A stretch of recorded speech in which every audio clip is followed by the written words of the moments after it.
Ito po mga ka-from D, no? Ito yung mga second batch po ng tanim po natin na siling pula. So ito po ay red hot. At makita po ninyo, napakagaganda po ng bunga po niya. Oh, laki. Halos parang siling panigang na. Dahil napakataba po ng lupa at nasuplayan din po natin ng abono. So yan po, ano po yung mga tanim po natin. Yung sa kabilang area po kasi medyo inaatake po ng fungus at ng iba't ibang mga peste, kaya nag-spray po tayo.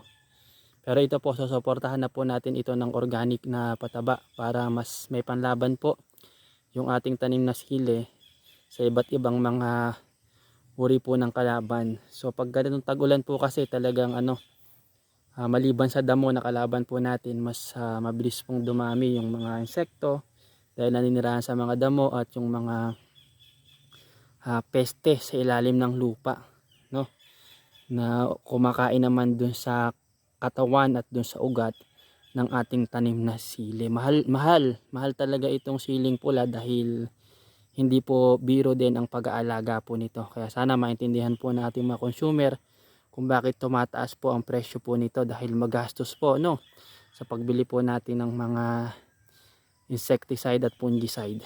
Ayan, for more updates, follow nyo po ako.